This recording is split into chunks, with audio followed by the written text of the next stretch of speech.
बच्चों, कैसे हो आप सब? Welcome to talking text books leaving no child behind. तो प्रशांत सर, आज हम किस बारे में डिस्कस करने वाले हैं? पहले एपिसोड में हम लोगों ने अर्ली स्टार्ट के बारे में बात की थी और अगर किसी स्टूडेंट ने मिस कर दिया हो तो डिस्क्रिप्शन में लिंक अवेलेबल है, तो वहाँ से आप लोग देख सकते हो। आज एक बहुत ही इंपॉर्टेंट एस्पेक्ट हम लोग डिस्कस करने वाले हैं कि किसी भी कॉम्पिटिटिव एग्जाम के लिए स्टडी मटेरियल कैसे चूज किया जाता है। इसमें बुक्स हो सकती हैं, कोई स्पेशलाइज मटेरियल हो सकता है, डीपीपीज हो सकती है, ये सब चीज़ें हो सकती हैं। सो किस तरह से आज स्टडी मटेरियल के बारे में हम लोग बताएंगे। तो कोई भी एग्जाम हो, क्या स्ट्रैटेजी रहनी चाहिए स्टडी मटेरियल की, वो हम लोग डिस्कस करेंगे आज। So before starting I would want कि आप लोग जितने भी प्लान्स और पैकेजेस हैं टॉकिंग टेक्स्ट बुक के, आप एक बार वो सब देख लें। सो बेसिकली हम लोग जो कोर्सेज ऑफर कर रहे हैं that is on NTSC, NSC, JS, PRMO, उसके डिफरेंट पैकेजेस हैं for study material. Then test series जो होते हैं 6 to 8 के जितने भी एग्जामिनेशन होते हैं ओलंपियाड्स के, अदरवाइज जो स्कूल के एग्जामिनेशन होते हैं उस सबसे रिलेटेड यहाँ पे आपको पैकेजेस मिल जाएंगे and you can get a broader view on our website that is talkingtextbooks.in।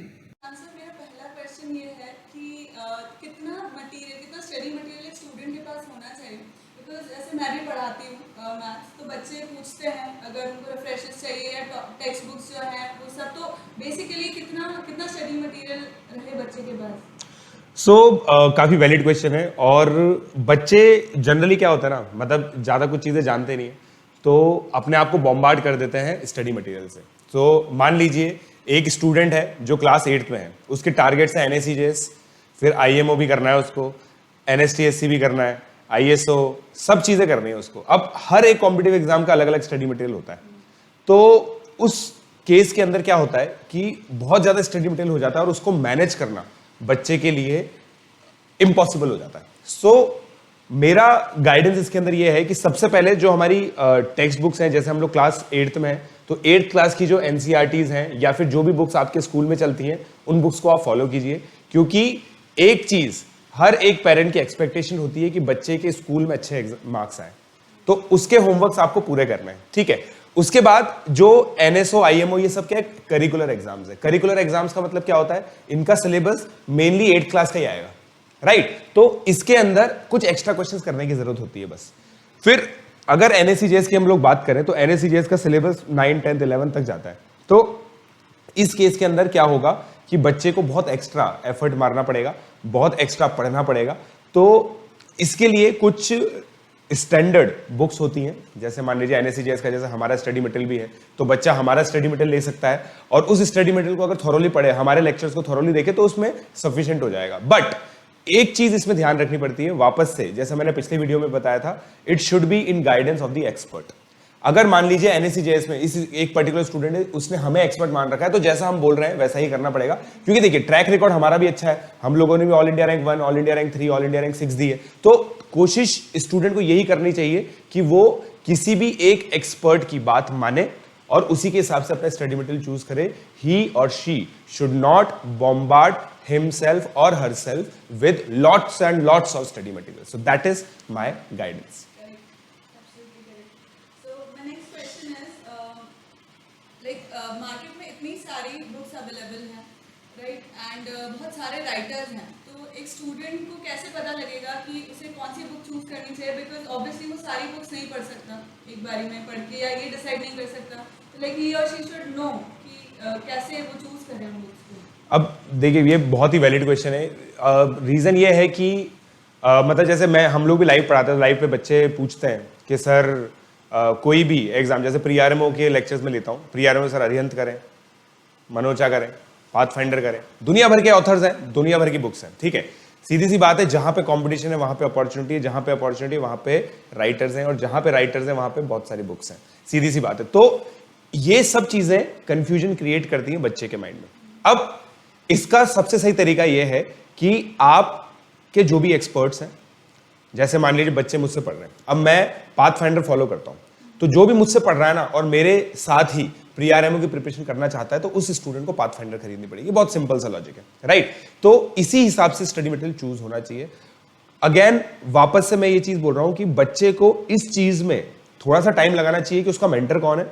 But जब उसने एक बार मेंटर चूज कर लिया, तो उसके बाद ये याद रखिए बच्चों, आप आपको उस मेंटर को क्वेश्चन नहीं करना है. It is like questioning your self, right? You cannot question yourself. If you keep questioning yourself, then you will not be able to give answer to the valid questions. So this is my guidance. So my third question to you is कि जो e-books रहती हैं, like हम देखते हैं उसमें notes वगैरह बनाना बहुत आसान होता है. हाँ. तो क्या वो ज़्यादा प्रेफरेबल है या जो हार्ड कॉपी बुक्स जो चलती आ रही हैं वो ही बेटर है हमारे लिए, like for a student who's preparing for competitive exams, तो उसके लिए दोनों में से बेटर ऑप्शन क्या है? ओके, सो यहाँ पे 2-3 एस्पेक्ट हैं. मैं अभी जिन भी स्टूडेंट्स को पढ़ाता हूँ they are very much comfortable with the technology. ना टैबलेट भी यूज करते हैं बच्चे, मोबाइल भी यूज करते हैं. ठीक है, टैबलेट में एनोटेट करना किसी भी डॉक्यूमेंट को ईजी होता है, नोट्स रिमेंबर करना ईजी होता है. ये वैलिड पॉइंट्स हैं. बट पॉइंट ये है कि इस बच्चे को ये सारी चीजें कौन दिलाता है? पेरेंट्स. और पेरेंट्स का कंसर्न ये है कि बच्चों का जो स्क्रीन टाइम है वो लिमिटेड होना चाहिए. तो पेरेंट्स जनरली प्रेफर करते हैं कि हार्ड कॉपी में हार्ड मटेरियल वो मिले. ठीक है, फिर हार्ड मटेरियल की एक्सेसिबिलिटी का इशू भी होता है. मान लीजिए एक स्टूडेंट है जो वेकेशन के लिए पौंडीचेरी चला गया, ठीक है, पुडुचेरी. सो अब प्रॉब्लम ये होगी कि भाई मान लो कि बच्चा बहुत इंटरेस्टेड है पढ़ाई में, एक दिन भी पढ़ाई छोड़ना नहीं चाहता, तो वो कितनी सारी बुक्स लेके जाएगा? He can might as well just take a tablet, उसमें सारी बुक्स लोडेड है, जब भी उसको टाइम मिला तब उसने कर लिया अपना जो भी काम करना है. बट पॉइंट यहां पे ये है कि it depends on individual preference. So there are 2 people involved in this, 1 parent, 1 student. Student की जो भी प्रेफरेंस है उसको मेरे हिसाब से पेरेंट्स को रिस्पेक्ट करना चाहिए. E books are very much handy and very much required, but at the same time मैं इस चीज को डिस्करेज करता हूं कि पायरेटेड कॉपीज हम लोग रखें. मैं इस चीज को डिस्करेज इसलिए करता हूं क्योंकि ऑथर्स, मैं खुद भी एक ऑथर हूं, बहुत मुश्किल से हम लोग बुक्स लिखते हैं, and if it get pirated and it get circulated like anything, then it is demeaning to our effort. तो ये मेरा रिक्वेस्ट है स्टूडेंट से भी कि like you should not go for the pirated copies, buy genuine e books and then study through them. So this is one guidance. And जिस भी बच्चे को हार्ड कॉपी में अच्छा लगता है, हार्ड कॉपी के देखिए अपने खुद के बेनिफिट्स होते हैं. ठीक है, हार्ड कॉपी इसलिए भी अच्छी चीज है क्योंकि बहुत सारे एग्जामिनेशंस हार्ड कॉपी में ही होते हैं. जैसे एनटीएससी की मैं बात करूं, प्री आरएमओ की मैं बात करूं, ये सब ऑफलाइन एग्जाम्स है. जहां पे ऑफलाइन एग्जाम्स है वहां पे जनरली इसको कॉम्प्लीमेंट करने के लिए जो स्टडी मटेरियल होता है वो भी हार्ड कॉपी में ही होता है. So it depends on the exam, it depends on the student, it depends on the parent. But सबसे इंपॉर्टेंट इसके अंदर जिस चीज को प्रेफरेंस मिलनी चाहिए वो है स्टूडेंट की जो प्रेफरेंस है. सो दिस इज माय आंसर. मैं अगर अपना खुद का भी वो बताऊं तो फील मुझे हार्ड कॉपी जो बुक्स, क्योंकि उसी से पढ़ रखा है, उसी से फील मुझको ज्यादा आता है. बट हम तो 90s जनरेशन है, हमें तो हार्ड कॉपी में मजा आता है. के ऊपर ही डिपेंड करता है. Correct. So my fourth question to you है कि जैसे बच्चा जो है वो टेक्स्ट बुक भी देख रहा है, नोटबुक भी है उसके पास, तो उसके अलावा उसे एक रिफ्रेशर की भी ज़रूरत है, या टीचर जितना पढ़ा रहे हैं, जो नोट्स लिखवा रहे हैं, वो सब काफ़ी है उसके लिए. रिफ्रेशर्स का कुछ इम्पोर्टेंस है या नहीं है? अब देखिए रिफ्रेशर्स का क्या एक बहुत ही गजब का इतिहास रहा है. ठीक है, ये इतिहास मेरे हिसाब से एक जो सबसे पहली बुक जो सबसे सक्सेसफुल रिफ्रेशर निकल के आई थी सीबीएसई बोर्ड के बच्चे के लिए, वो थी आर डी शर्मा. ठीक है, तो 10th क्लास में आर डी शर्मा एक ऐसी बुक निकल के आई जो इवेंचुअली हर एक टीचर भी रिकमेंड करने लग गया, हर एक स्टूडेंट के पास होने लगी, और एक ये भावना आई कि अगर आर डी शर्मा हम लोग नहीं करेंगे तो हम बोर्ड एग्जाम में अच्छे नंबर नहीं ला सकते. ठीक है, तो यहां से रिफ्रेशर बहुत फेमस हुई. फिर मेरे टाइम पे सोशल साइंस में एक कुंद्रा बाबा करके एक रिफ्रेशर होती थी. ठीक है, फिर धीरे धीरे रिफ्रेशर्स का मार्केट बहुत ज्यादा डेवलप होने लगा, और सबसे उनका जो इंपॉर्टेंट पिच पॉइंट था, जब केवल पहले बोर्ड एग्जामिनेशन, स्कूल के एग्जामिनेशन इंपॉर्टेंट होते थे, तो उनका पिचिंग पॉइंट ये होता था कि हमारी बुक में से डायरेक्ट क्वेश्चंस आते हैं. और ऐसा हुआ भी था. आर डी शर्मा के 2-3 क्वेश्चंस थे जो एज इट इज बोर्ड में आ गए थे, और मेरे हिसाब से जब आप 700 पेज की किताब लिख दोगे तो कुछ ना कुछ तो कॉमन आ ही जाएगा. ठीक है, सो मतलब like it's just a game of exactly. So कुछ ना कुछ तो मैच होगा ही सही, मेरा ऐसा मानना है. और इसलिए रिफ्रेशर्स बहुत ज्यादा सक्सेसफुल हुए. ठीक है, और कुछ बुक्स हैं ऐसी जो जेन्युइनली बहुत अच्छी हैं, जैसे कॉन्सेप्ट ऑफ फिजिक्स है एच.सी. वर्मा 11th और 12th क्लास की. It's a genuine book and it's a very good book. उतनी अच्छी एनसीईआरटीज भी नहीं है. तो ये अपने आप में बहुत वैलिड क्वेश्चन है और आउट ऑफ करिकुलम स्टूडेंट को देखना ही पड़ता है, ठीक है, बुक्स के लिए, क्योंकि आजकल जिस तरह से बच्चों के एस्पिरेशंस है, मल्टीपल एग्जामिनेशन को क्लियर करना है, अर्ली स्टार्ट करनी है, रेस में पहले से ही भागना चालू कर देना है, तो यहाँ पे बच्चों को कुछ ना कुछ एक्स्ट्रा मटेरियल तो चाहिए। But having said that, RD. Sharma काफ़ी अच्छी बुक है 10th बोर्ड के लिए, मैं खुद इसको एक्सेप्ट करता हूँ, और अगर टीचर रेकमेंड करता है तो उसको यूज़ करना चाहिए। बट कोई ऐसी बुक है ना जो केवल क्वेश्चंस उसके अंदर थोड़े से बहुत ज़्यादा है, मगर कॉन्सेप्चुअली वो सुपीरियर नहीं है, या फिर ऐसा मान सकते हैं कि उस बुक के बिना भी काम चल जाएगा, तो इस तरह की बुक्स नहीं लेनी चाहिए। जैसे बहुत सिंपल एग्जांपल मैं लेता हूं, अगर कोई स्टूडेंट प्री आरएमओ के लिए पाथफाइंडर सॉल्व कर रहा है, सो उसको देन राजीव मनोचा सॉल्व करने की जरूरत नहीं है। सिमिलरली वाइस वर्सा, अगर राजीव मनोचा कर रहा है तो पाथफाइंडर सॉल्व करने की जरूरत नहीं है, क्योंकि एक चीज चूज करें, क्योंकि अपने आप में बहुत बड़ा उसका एक प्रॉब्लम सेट्स है, क्वेश्चन बैंक है, उसको पूरा सॉल्व करना। तो मेरा ये मानना है कि अगर मेरे पास ऑप्शन हो 4 में से 2 बुक मैं पूरी सॉल्व कर सकता हूं, या फिर 4 बुक्स आधी आधी सॉल्व कर सकता हूं, तो मैं 2 बुक्स पूरी सॉल्व करना चूज करूंगा, क्योंकि बुक का एक डेफिनेट स्टार्ट और डेफिनेट एंड होना चाहिए। और इस वजह से मेरा ये मानना है कि मतलब रिफ्रेशर्स अच्छी है अगर वो मतलब मेंटर द्वारा दी हुई है, उसमें से मेंटर्स होमवर्क देते हैं, तब जाके रिफ्रेशर्स काम किए। तो मतलब बेसिकली आप ये कहना चाहते हैं कि क्वालिटी मैटर करती है, not quality matters the most, बिल्कुल सही बात है। So my next question to you is कि मार्केट में बहुत सारी ऐसी बुक्स भी है जिसमें प्रीवियस ईयर्स के क्वेश्चंस होते हैं, प्रीवियस ईयर्स क्वेश्चन पेपर, तो हाउ रिलेवेंट इट इज कि बच्चा वो खरीद करके उन्हें पढ़े, will it be helpful for them in their examinations? अब देखिए, ये क्वेश्चन पता है मतलब हर साल पूछा जाता है, ठीक है, और इस क्वेश्चन को मैं थोड़ा सा ब्रेक डाउन करता हूं। प्रीवियस ईयर्स के जो क्वेश्चंस होते हैं वो इंपॉर्टेंट होते नहीं होते, पहले मैं इस चीज को जवाब देना चाहूंगा। अब देखिए, जैसे प्री आरएमओ 2017 में चालू हुआ है ना, अब ये एक एग्जामिनेशन है जो मैंने स्टार्ट होते हुए देखा है, इसलिए इसका एग्जांपल मैं सबसे ज्यादा लेता हूं।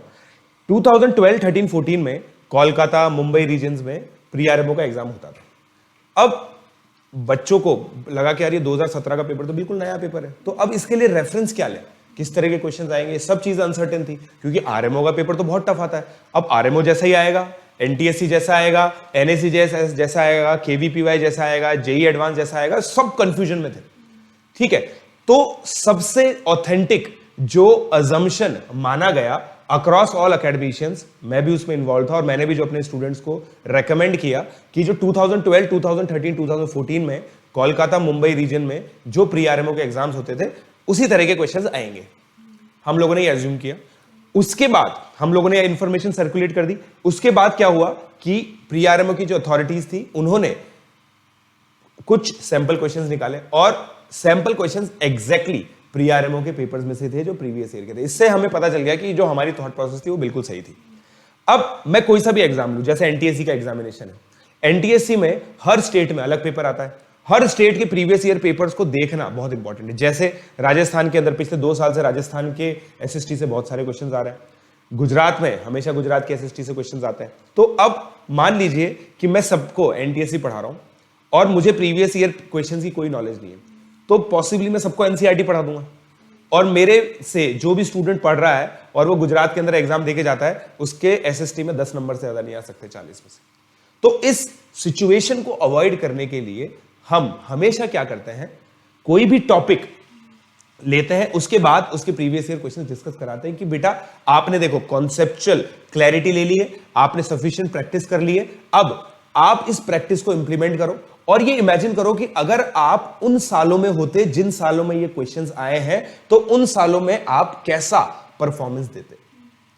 प्रीवियस ईयर क्वेश्चंस का ये भी काम होता है, और प्रीवियस ईयर क्वेश्चन से बच्चे को ये भी पता चलता है कि भाई अब हमारा टॉपिक कंप्लीट हो गया। कॉन्फिडेंस बच्चे को तभी आता है जब वो प्रीवियस ईयर क्वेश्चंस कर पाता है, ये मेरा ऑब्जर्वेशन। तो पहली चीज इंपॉर्टेंट है, बहुत अच्छा एड ऑन है, और तीसरी चीज मेरे हिसाब से प्रीवियस ईयर क्वेश्चंस हमेशा टॉपिक के जस्ट बाद कंप्लीट करने चाहिए, जैसा हमारे स्टडी मटेरियल में दे रखा है। एक्सरसाइज 1 होती है कॉन्सेप्ट बिल्डिंग एक्सरसाइज, एक्सरसाइज 2 होती है mock questions for the competitive exam, और एक्सरसाइज 3 के अंदर प्रीवियस ईयर क्वेश्चंस होते हैं। यही एक मेरे हिसाब से मोस्ट साइंटिफिक ऑर्गेनाइजेशन है ऑफ स्टडी मटेरियल, तो इस तरह से प्रीवियस ईयर क्वेश्चंस पूछे जाने चाहिए।